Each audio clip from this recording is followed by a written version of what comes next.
Good evening. I'm Dr. Vincent Baycoat. I'm the director of the Wheaton College Center for Applied Christian Ethics. Welcome to our 2019 Moral Formation Lecture. We have a unique opportunity tonight with Jemar Tisby being here. That is to really let ourselves embrace the task of moral formation, particularly in relationship to how we think about history. Because when we are confronted with what history reveals to us, we have choices to make. And there are two choices that I'd like you to strongly consider tonight. One is that when you are being confronted with the facts, so to speak, of history, that you're willing to just sit there and take it on board rather than to give in to any temptations for resistance. Because sometimes, especially if we're talking about race, there's this strange thing that happens where people get a little nervous, a little fearful, and then they start to resist what they are hearing. And what I want you to do instead is to take up the challenge of courage and taking on board what you hear. And then the second challenge is to take on board the opportunity to let what you hear inform what kind of person you will choose to be when it comes to what kind of people we as Christians will be in this world. So tonight presents us with a great moral formation opportunity. And that's coming from, as I mentioned, Jemar Tisby, the author of The Color of Compromise. I first met Jemar, I think it was about 5 or 6 years ago, at a gathering of some other African-American leaders. And back then, he was just beginning to do things with what was called the Reformed African-American Network and with his Pass the Mic podcast. And there's been a lot of growth with that since that time. And it's a great privilege for us to have him here with us tonight. He is working on his doctoral degree in history from the University of Mississippi. He's given a lot of thought to the question about the role of the church in the United States in the face of race. And he spent many, many hours confronting what's there in the record. And some of that he will share with us tonight. I feel like praying. Would you pray with me? God, you are the source of our strength. You are the strength of our life. Help us, Lord, tonight to not just listen attentively, but to elevate those who have been brought low because of the sin of racism and white supremacy, to give us eyes to see and ears to hear, hearts to feel and hands to work for the justice that you brought us through your Son, Jesus, on the cross and in the resurrection. As we labor and we strain for the day of Jesus' return, and as we pray even now that your kingdom would come and that your will be done on earth as it is in heaven, Lord, may it be so. In Jesus' name, amen. It was September 15th, 1963, the day of the Youth Day Sunday service at 16th Street Baptist Church in Birmingham, Alabama. 4 little girls, Addie Mae Collins, Denise McNair, Carol Robertson, and Cynthia Wesley, were making the final touches on their white dresses in the church basement. And that's when the bomb exploded. It left a hole in the floor 5 feet wide and 2 feet deep, injured more than 20 other people, killed all 4 girls. Poor Cynthia was decapitated by the blast. Her parents could only tell it was their little girl by the ring she was wearing and the shoes on her feet. In the aftermath of the bombing, this act of racial terrorism, of course, people were outraged. People white and black, people not just in the United States, but the world over. How could such a horrendous act happen? condemned it, decried it. Murder. Young people at a church, no less. A day after the bombing, a young white lawyer named Charles Morgan Jr., he had a regularly scheduled talk, a previously scheduled talk to give in front of young white businessmen in the city. And in wake of the tragedy, he changed his message. And when he got up there to speak, he asked his listeners a question. Who threw that bomb? Who did it? Was it a Negro or a white? And his answer was, we all did it. Every last one of us, speaking before his white audience, is responsible or condemned for that crime, and the bombing before it, and a decade ago, we all did it. He went on and he said, the who is every little individual who talks about the niggers and spreads the seeds of his hate to his neighbor and his son. The jokester, the crude oaf, whose jokes rock the party with laughter. Then he turned his attention to the church. He said, did those ministers visit the families of the Negroes in their hour of travail? Did many of them go to the homes of their brothers and express their regrets in person or pray with crying relatives? Did they admit Negroes into the ranks of their church? What Charles Morgan Jr. was getting at was this idea of complicity. So, of course, there were plenty of Christians who actively created and supported a system of racism and white supremacy. The people who planted the dynamite, who hung the noose, who unleashed the bullets and created racist policies. But truth be told, that's a relatively small number of people in proportion to the general population. And when that is your definition of what a racist looks like, then it is too easy to exonerate ourselves of any of the racism that happens around us. You say, well, I'm not one of those people, so I must not be part of the problem. Those are the real racists. But what about everyone else? What about those whose silence, whose passivity, whose apathy, whose fear actually enabled those acts of racism? Did you know that Birmingham had already earned the nickname Bombingham, and there was a neighborhood called Dynamite Hill? This wasn't the first time it had happened. So how did we get there? It's not that each and every white Christian in America actively participated in acts of racial terrorism or overt bigotry. But I would argue a majority of Christians, at least a critical mass, didn't actively fight the racism running rampant in their communities.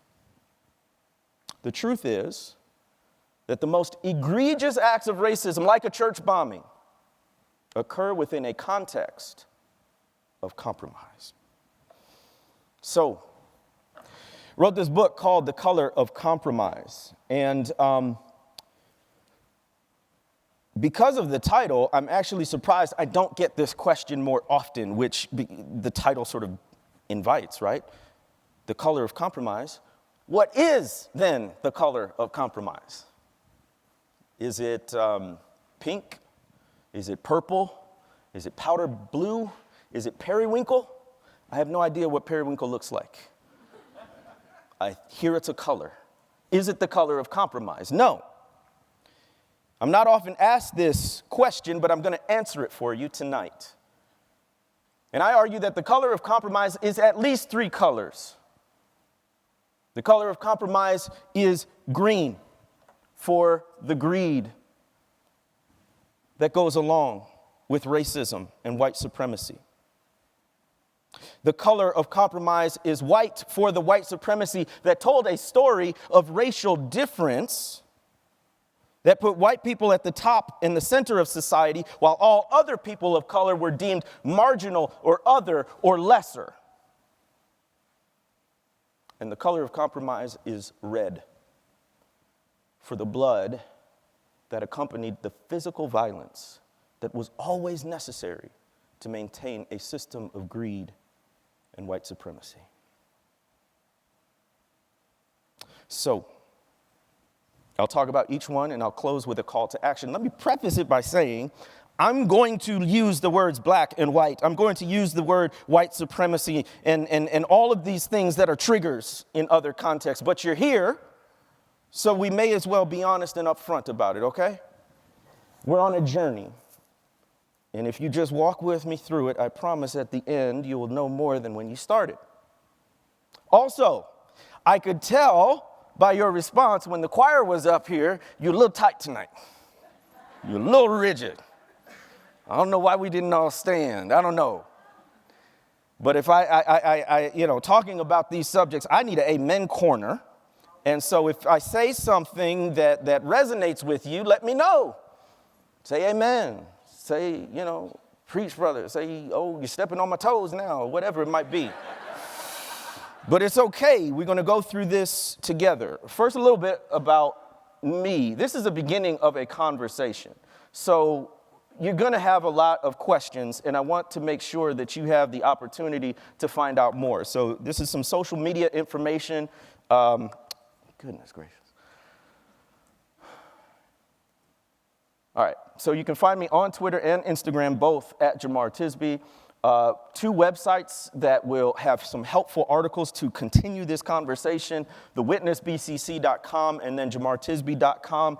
The Witness, I'm president of the Black Christian Collective, and we have literally hundreds of articles by dozens of people, not just black, but all coming from a Christian perspective. And then jemartisby.com is more of some of my historical research and data on that end. We also have two podcasts where we continue this discussion. I don't mind if you take out your phone right now and subscribe to it. You can go to iTunes or you can go to SoundCloud or Fireside and Pass the Mic. I co-host with Tyler Burns, and its tagline is Dynamic Voices for a Diverse Church. Footnotes is a podcast I just launched earlier this summer.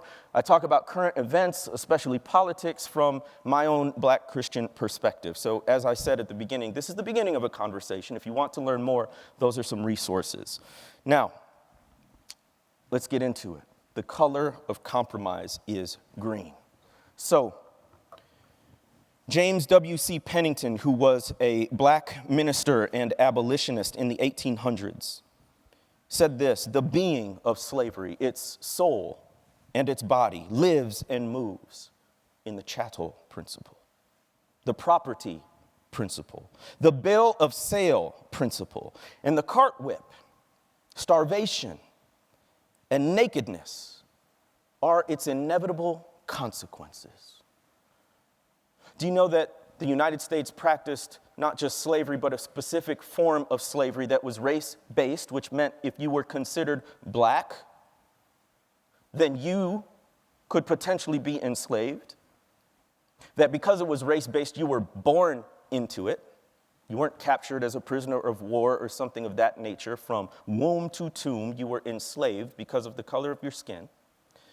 And then there's this other part. It was not only race-based, it was chattel slavery. Chattel means property. So what happened in chattel slavery is a person becomes property. A human being is commodified and valued for what they can produce for a plantation owner.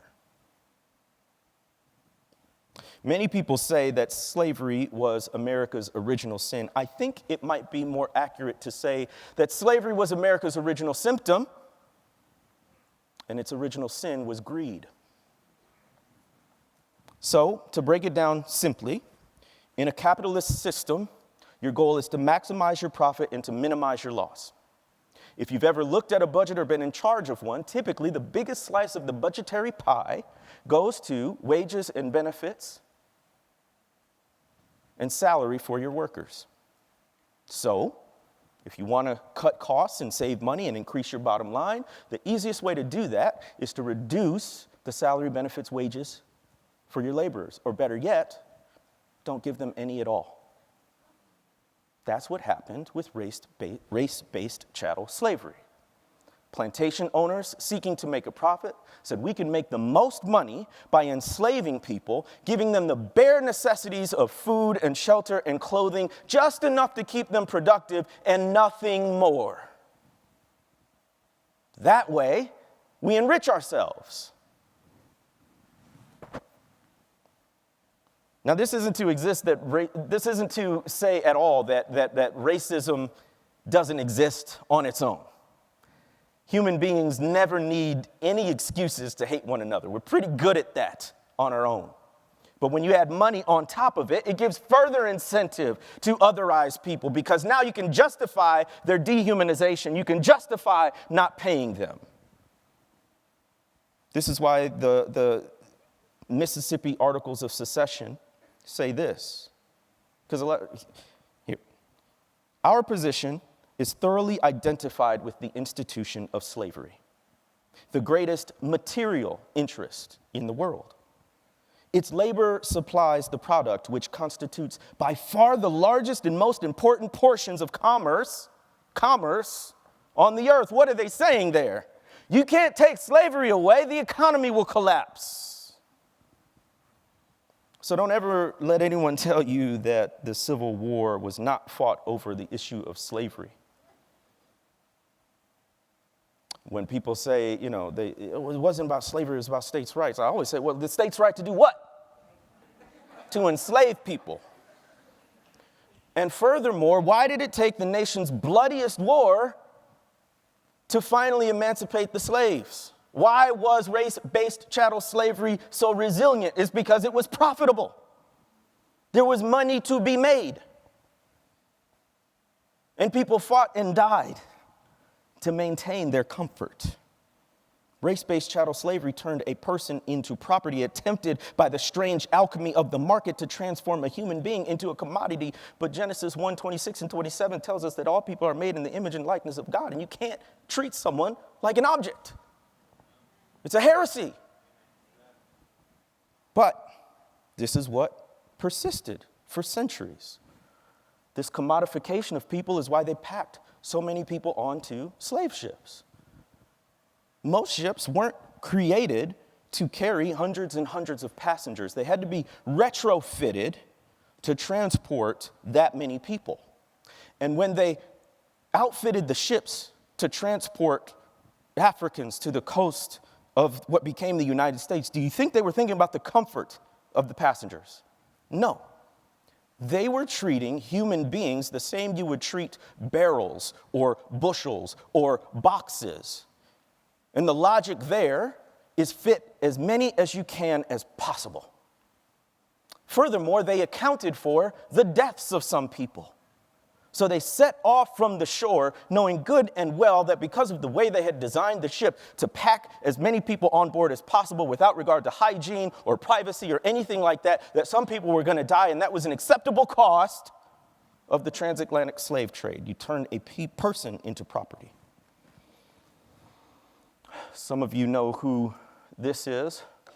Olaudah Equiano wrote a biography of his time. He was kidnapped as a child from the area now known as Nigeria. He was of the Igbo tribe. He and his sister were both kidnapped at the same time. And he talks about what the chattel principle does to families. He wrote this: "The next day proved of greater sorrow than I had yet experienced, for my sister and I were then separated. While we lay clasped in each other's arms, it was in vain that we besought them not to part us, but she was torn from me and immediately carried away, while I was left in a state of distraction not to be described. I cried and grieved continually, and for several days I did not eat anything but what they forced into my mouth." Later in life, Equiano became a Christian. And as he's writing his autobiography, he's noticing that slave traders and people who are owning and holding slaves, they are Christians too. But as black Christians have always done, they saw through the hypocrisy of this slaveholder Christianity. He says this: "O ye nominal Christians, might not an African ask you, learned you this from your God? who says unto you, do unto all men as you would men should do unto you. There's another quote that I find helpful. It's by Forrest Wood. He says, cynical though it may sound, it's not an exaggeration to submit that the critical fact in determining who opposed slavery and who supported it was a consequence entirely of political and economic factors. All of the Christian conviction in the world could not dent the purse of one slaveholder. Talk about Christian complicity. That they valued political and economic gain over their religious faith and the principles and the morals and the ethics that their Savior taught them. In the book, I wrote that the only other R word more controversial than racism is reparations. So now immediately, we can debate how reparations would work, how to distribute them. Will it work? What's the best method to address the issue? That's valid. But what should not be up for debate is that for more than 2 centuries, enslaved black people labored and built the wealth of this country without financial compensation. And even after the Civil War and emancipation, the dream of 40 acres and a mule never materialized. Black people emerged from enslavement, but they remained in bondage to poverty, and true freedom remained a dream. Some stats for you. All total, students have $1.5 trillion in loan debt. That's all races. That's more than auto loans. That's more than credit card money that you owe. Student debt. But black people take on 85% more debt than white students because they don't have that generational wealth to draw upon. And we pay it back more slowly. We are specifically targeted by for-profit colleges and universities, and we have that lack of family wealth to draw on. So Pew Research reports that by 2013, white households had a median net worth of 13 times that of black households. So to me, you can't have a serious conversation about racial justice if we don't talk about economic justice. And guess what? You don't have to wait on the government to act. What if Christians decided to take the initiative? I'll let you ponder that.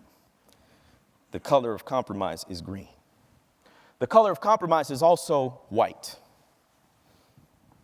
One of the themes in the book is that racism never goes away, it just adapts.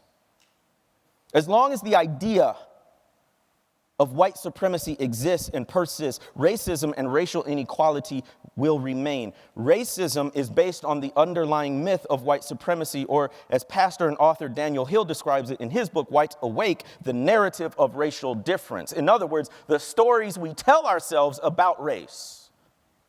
As long as that story remains the same, then we'll always have manifestations of racism. So, here's a part that helps us understand in this very sophisticated chart here, scientifically made. Racism never goes away, it just adapts. So the manifestations of racism look different in 1619 than they do in 1919 than they do in 2019. And so you can say there were 3 sort of major phases. This is obviously generalization, but there was the era of race-based chattel slavery, which was very overt, people in literal physical change. Then there's the era of Jim Crow and legalized segregation, where still very overt, because you have signs over drinking fountains that say whites only and blacks only, and that black people have to go in the back of the building and are excluded and have to sit in the back of the bus, et cetera, et cetera. And now we're in this period that Emerson and Smith in their book Divided by Faith called a racialized society, whereas outcomes still largely fall along racial lines, even though legally we've taken away the words black and white and you can't legally discriminate based on race. Somehow we've still found policies and left structures in place that perpetuate racial inequality. The question is, after all this change, why hasn't it gone away? It's because of that underlying narrative of racial difference or white supremacy still remains the same. Now, when it comes to whiteness or white supremacy, it does at least three things. First, whiteness is a socially constructed meaning that doesn't have any basis in biology or the Bible, right? I say that because when I talk about whiteness, oftentimes people think I mean white people, white individuals. When I talk about whiteness, though, I'm talking about an ideology.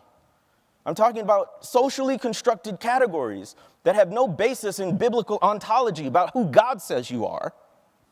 I'm talking about what society has said you are because of what you look like.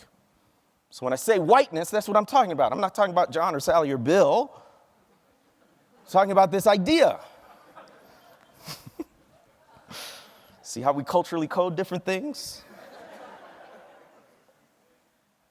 So, one of the things that whiteness does is it creates this category of whiteness that then erases ethnicity. And I'm talking mainly for white people here. So originally when white people came to what became the United States, you were British or Irish or Scottish or Scandinavian or Czechoslovakian or whatever it might be. But then when you come to this country, you become white. And what happens is it has erased your nationality, it has erased your history, and what goes with that? The history of your country, your language, your food, the dances that go along with it. And what are you left with? You're left with whiteness. Whiteness, which is a racial and social construct. As an example of this, I went to seminary in Jackson, Mississippi, and it attracted students from all over the country, places like Ohio and Illinois. And when some white guys would first get there, you could tell they were not from Mississippi. But within a semester or two, all of a sudden they had grown these beards as best they could. They started wearing bow ties and seersucker. And I'm like, who are you? That is not your culture where you came from. But over time, I realized that the South is one of the places where it's clearest for white culture, what it looks like, how it's embodied.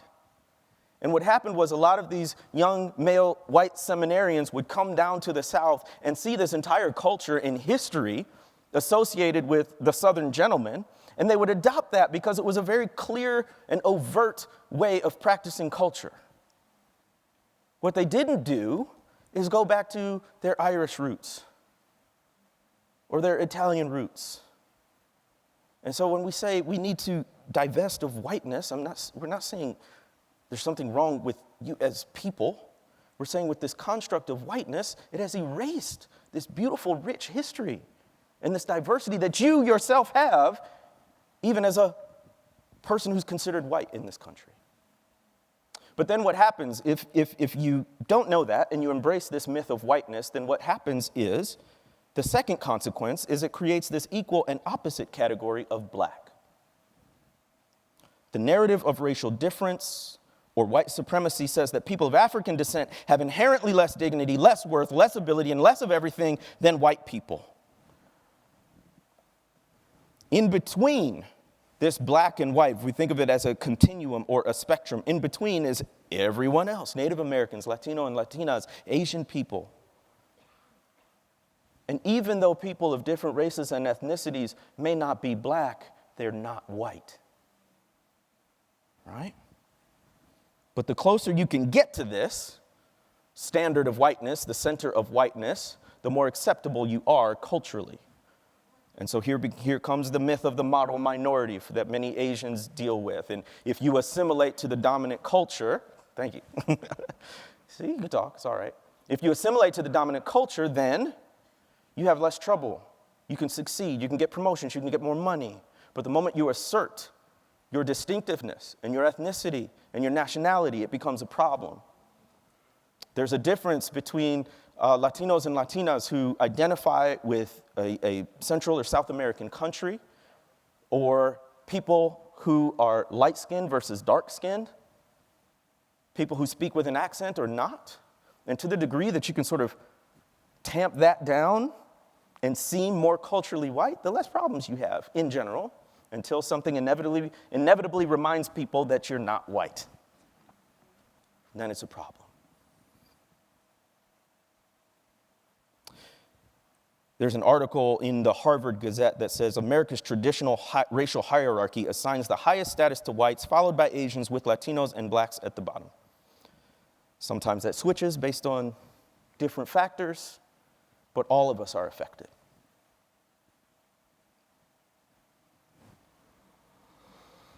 So, what does this have to do with Christians?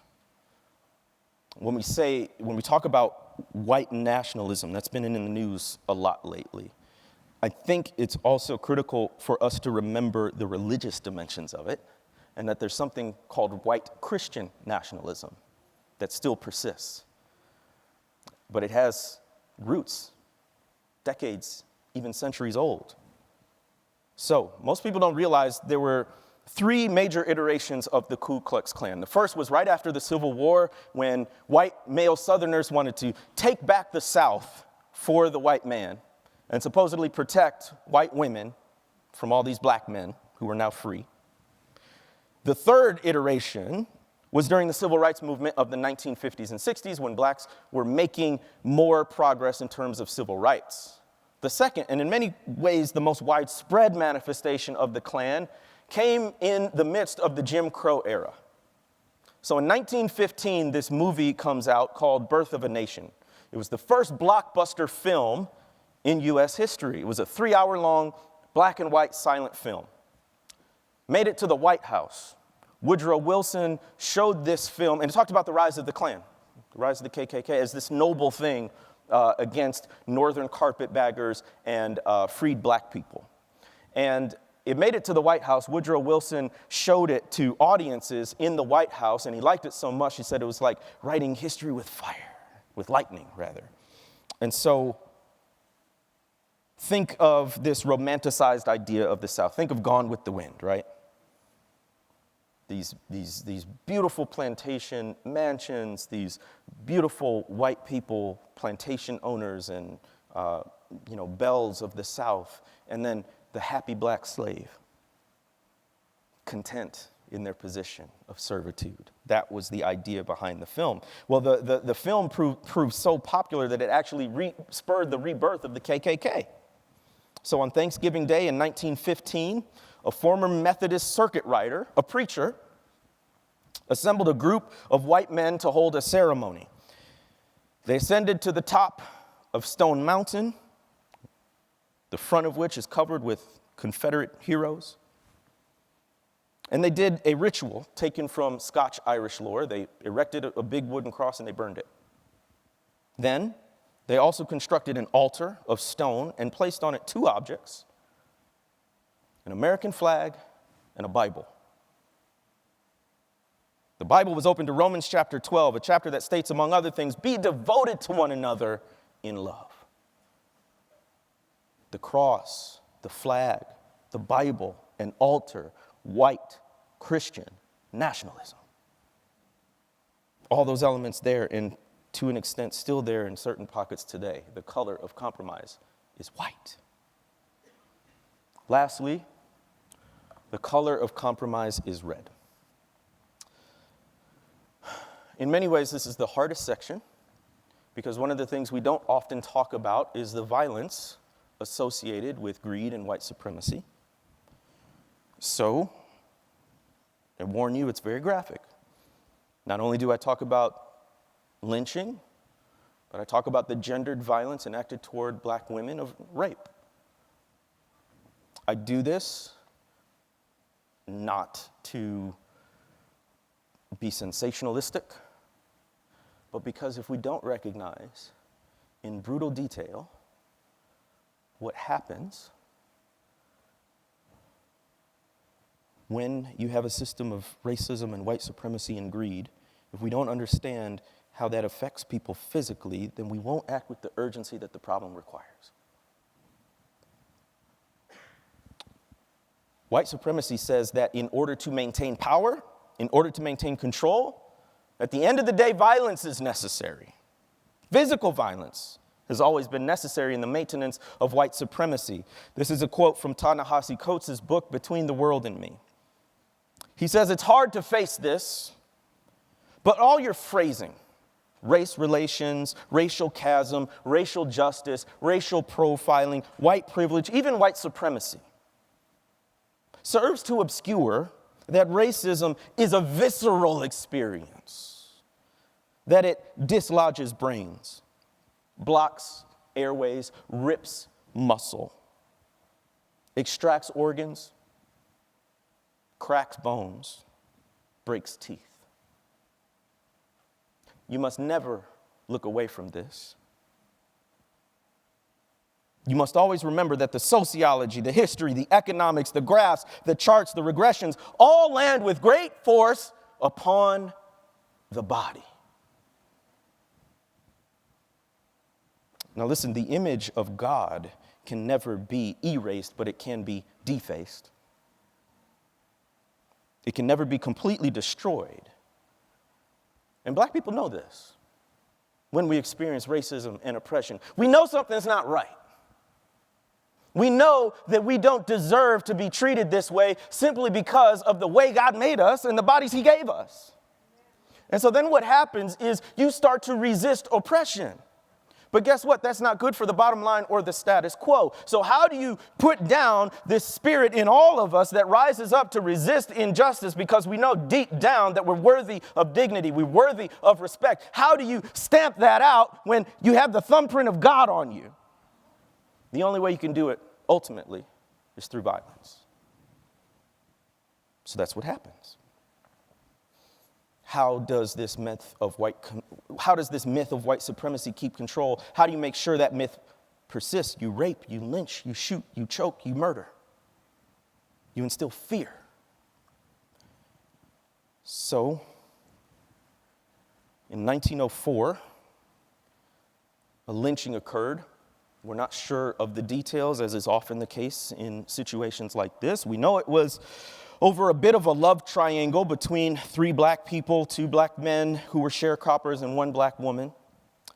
The argument got so heated between the 2 men that one of the men went and got the plantation owner to basically come and force this other black sharecropper to give over his wife or lover. We're not sure what happened exactly. The plantation owner and this one black sharecropper went to the other black sharecropper's house. What ended up is the black sharecropper and the white plantation owner were killed by this other black sharecropper. Now, if this black sharecropper had killed another black sharecropper, there might have been a beating or a job loss, but since he killed a white man and a rich white man, it was an automatic death sentence. So this man, Luther Holbert, goes on the run with his beloved Mary Holbert. They hide out in the swamps. Mary disguises herself as a man, but there's a posse of white people who have bloodhounds and everything, and after 3 days, they catch up with them. Now, you know how the story ends, but how you get there is a horror of inhumanity. So they didn't do the lynching right away. They waited till Sunday. Why? So more people could come. 1,000 white people show up to witness this spectacle. And they chose the location for the lynching strategically. It wasn't just in a field somewhere. It wasn't even in the middle of the town square. It was on the property of a black church. Why do that? Because the black church has always been a center for activism, for organizing, and for dignity for black people. And so if you do this lynching, this act of racial terror on the grounds of a black church, that means there's nowhere that's safe for you. So the people assembled Sunday afternoon at this black church. First, the white murderers cut off each of the fingers and toes of Luther and Mary Holbert and gave them out as souvenirs. I often wonder what became of those fingers and toes. Are they sitting in someone's attic somewhere? Did someone years later come across these desiccated pieces of human body and say, what is this? Just toss it in the trash. Then they beat the bodies of Luther and Mary Holbert so mercilessly that one of Luther Holbert's eyes hung from its socket. The Vicksburg Evening Post at the time reported the most excruciating form of punishment consisted in the use of a large corkscrew in the hands of some of the mob. The instrument was bored into the flesh of the man and woman in the arms, legs, and body, and then pulled out, the spirals tearing out big pieces of raw, quivering flesh. Finally, the Holberts, who were still alive after all of this torture, were taken to a pyre. The white men forced two black men to drag them over to these stacks of wood. They burned Mary first so that Luther could see his beloved killed before his very eyes. Then they burned him. That's just one instance of the nearly 5,000 recorded lynchings that we know about. The color of compromise is red. But the violence took different forms for different people, in particular for women.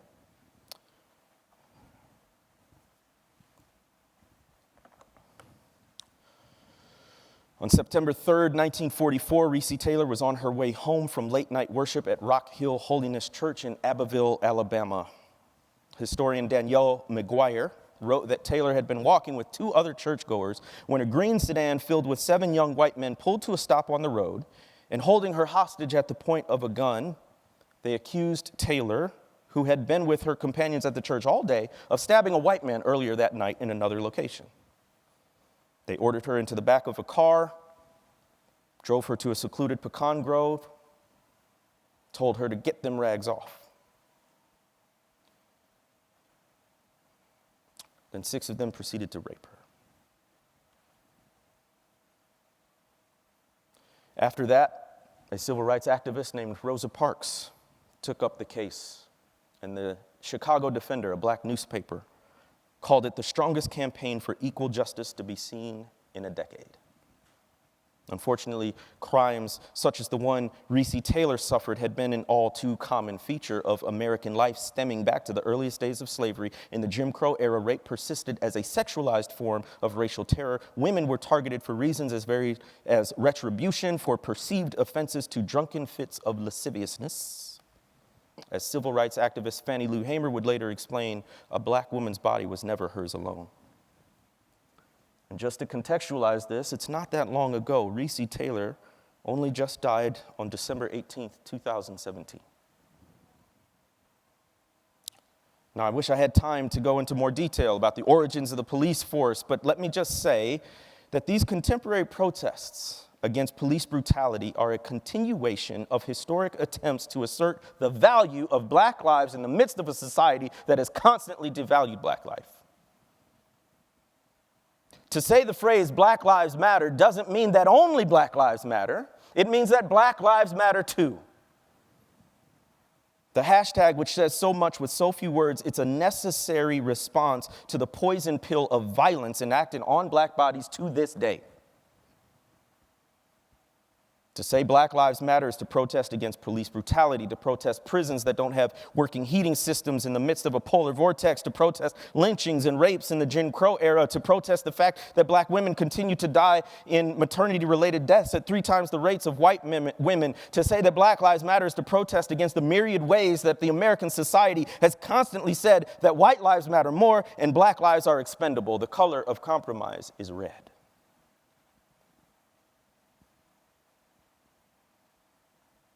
So I write in the book that The Color of Compromise is a book about the past, but it's really about the present and the future of the church.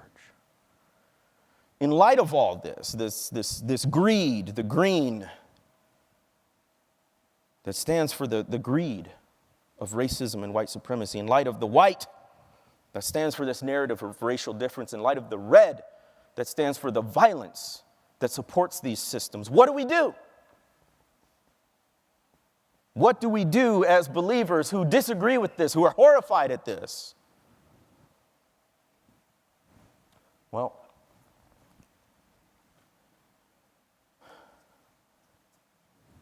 the last chapter of the book is called The Fierce Urgency of Now, and it comes from this speech from Martin Luther King's I Have a Dream speech. And rather than just quote him, let's hear from King himself.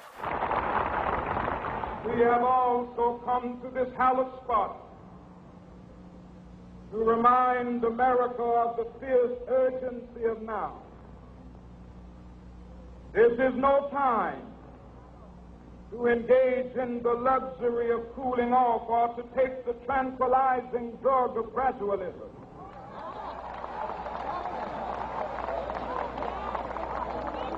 Now is the time to make real the promises of democracy.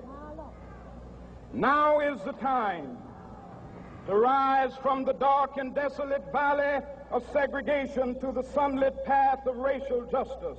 Now is the time to lift our nation from the quicksands of racial injustice to the solid rock of brotherhood. Now is the time to make justice a reality for all of God's children. It would be fatal for the nation to overlook the urgency of the moment. This sweltering summit of the Negro's legitimate discontent will not pass until that is an invigorating autumn of freedom and equality. 1963 is not an end, but a beginning. Those who hope that the Negro needed to blow off steam and will now be content will have a rude awakening if the nation returns to business as usual. Now is the time, now is the time, now is the time. The fierce urgency of now. What a powerful phrase. Urgency means it's right now, it's immediate. It's insistent, you can't ignore it. But it's a fierce urgency. It grips you. You can't breathe until you do something about it. When? Not later, not soon, but now, the fierce urgency of now. Now, that was 1963, more than half a century ago, but in many ways, we could still say that when it comes to racial justice in America, and especially the church, we need to respond to the fierce urgency of now. So what do we do? How do we do this? Well, this is not the final answer, but this is one answer. A framework called the Arc of Racial Justice. It stands for awareness, relationships, commitment. And as we think about the arc of racial justice, it's not a linear process. So you don't go from awareness to relationships to commitment and then you're done. It's a constant process. And one informs the other, and you're never done. Even the staunchest, most fierce civil rights activist is still developing awareness, is still developing relationships, is still constantly committing to action. But I think these three components are helpful because the most frequent question I get at events like these is, what do we do? And I used to just give this sort of smattering of answers. Well, try this, you could do that, you could do that. This is helpful to at least keep these things in tension. You can almost think of it as head, heart, hands. So a lot of us, we focus, even fixate on the awareness end. Now, the good news is we live in the information age, so information about race and racial justice has never been more accessible.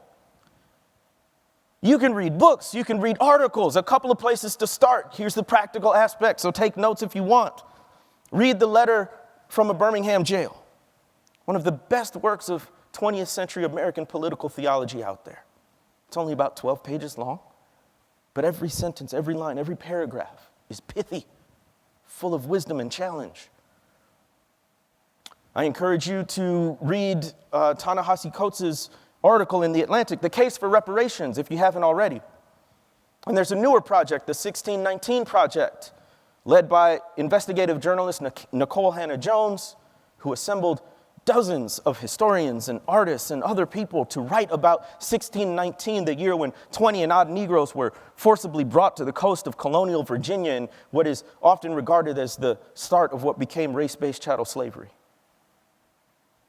I encourage you to watch documentaries like 13th about the 13th Amendment and the rise of mass incarceration, or Ava DuVernay's latest, The Haunting, When They See Us, about the Central Park Five, now the Exonerated Five. There's all kinds of resources that you can use to build awareness. At this point in history, there's really no excuse. One of the things I encourage you to do specifically is to look at history, the story of how we got here. Start locally. What names are on the buildings on campus? Who are these people? What about this community? When did it begin? How did it begin? Why do we have who's here? Whose land was it first? Not mine, not Europeans. Or start with something you think you're already familiar with, like the Civil Rights Movement. It wasn't until my 30s that I read the first full-length autobiography of Martin Luther King Jr. I knew the quotable king. I didn't know his life from birth to death, birth to murder, I should say. Start with something you think you know and be surprised by what you don't. Also, one last thing on awareness, read the book Divided by Faith by Michael Emerson and Christian Smith. I think that's very helpful because it discusses white evangelical beliefs about race in particular. Now, let's say you are beginning this journey of awareness. You can't just have all this head knowledge. You have to have relationships with people who are different. All reconciliation is relational at the end of the day. All reconciliation is incarnational. So when God wanted to reconcile God's self with humanity, God didn't send an email or a tweet.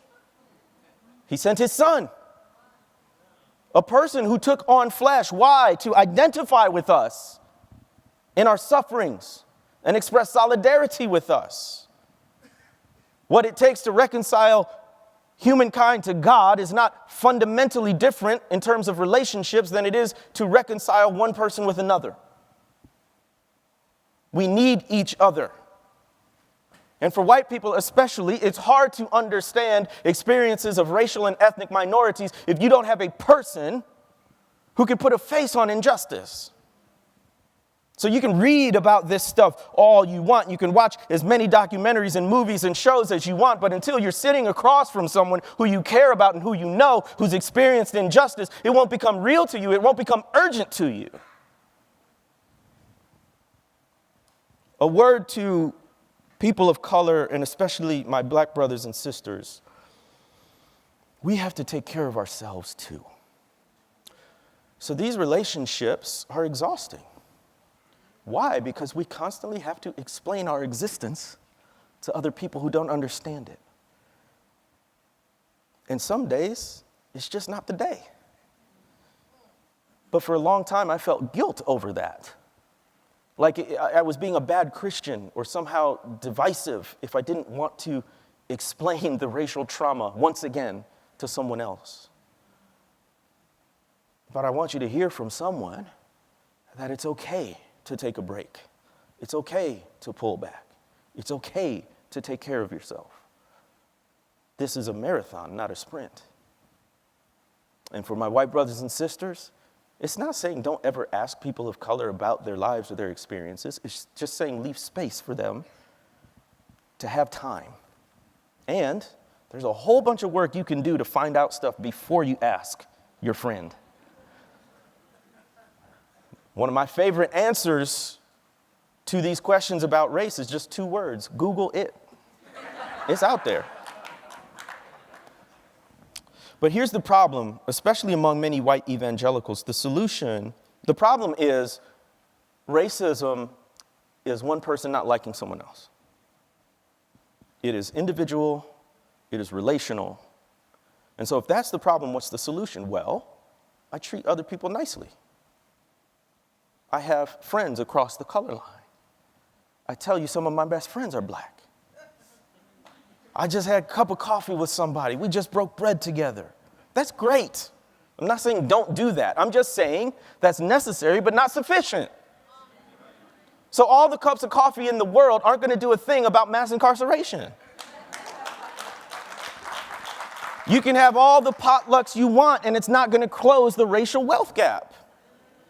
So the question is, what do you do about racism that has been inscribed into policy? About inequality that is built into institutions? That's the commitment aspect. Let me give you some very practical things. Number one, find out who your local district attorney is. These are prosecutors who have immense power in the criminal justice system. They're elected officials, but most people don't vote. But prosecutors have the power of sentencing to suggest a sentence. They can also suggest plea deals. And what prosecutors often run on is their conviction record, 90%, 95%. Well, you know what they can count as convictions? When people take a plea deal.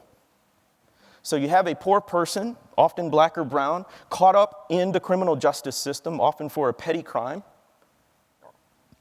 A prosecutor comes to them and says, listen, you can go to trial and risk 10 years in prison if you lose, or you can take this plea deal, get 2 years in prison and 2 years probation. You're frightened. You don't see other options. You just want to get out of jail. So you take the plea. But now you're in the system and caught up in what Michelle Alexander calls the new Jim Crow.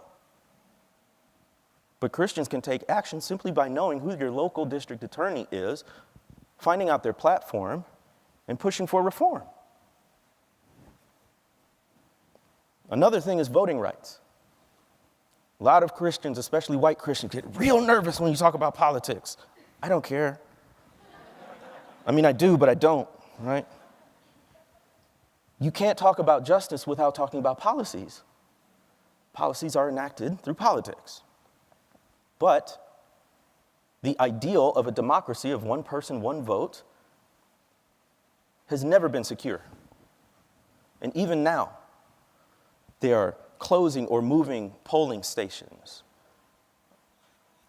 Other countries have a national holiday when it's time to vote so that everyone can get access. But now there are long lines where you have to miss work, and if you're an hourly wage worker, that's a huge blow. And you don't have to be Republican or Democrat. All you have to do is believe in democracy to promote voting rights. That's something that we should all be able to get behind, structurally and politically. And then, of course, look at your own institutions. Where are you getting students? Where are you recruiting them from? What networks do you have? Are we still saying, well, we couldn't find a person of color to fill this role? That's a structural problem. That's a policy problem. So I've talked about the color of compromise being green, being white, being red. I've talked about the arc of racial justice and what do we do about this problem of racism and white supremacy. But when it comes to fighting racism, I don't believe we have a how-to problem, but a want-to problem. We know what we can do about racism, or we know where we can find answers. We can go on the internet, we can read books, we can talk to people. What we lack is the will. What we lack is the courage to fight racism with the urgency that the problem requires. The question is not how to fight racism, but will you fight it? The time is now and long past for a revolution of courage in the American church and the nation. You know, people often say that if I were alive during the civil rights movement, I would have marched with King. I would have boycotted, I would have sat in, I would have gone on the freedom rides, I would have been part of the solution. Well, you can say that all you want, but brothers and sisters, we're in the midst of another wave of the civil rights movement. It never ends. And what you do now tells me what you would have done then. So don't pretend you would have been a part of it half a century ago if you're not part of the movement right now. Brothers and sisters, the question again is not how to fight racism. The question is, will you fight it? Thank you.